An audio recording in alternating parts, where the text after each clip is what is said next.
Okay, simulan natin mga paps sa kanyang features na siguradong mapapawaw kayo. So number 1, naka-keyless na siya.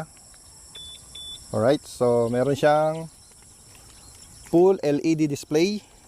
At beside dyan, meron din siyang touch control. So ito yung tsura ng keyless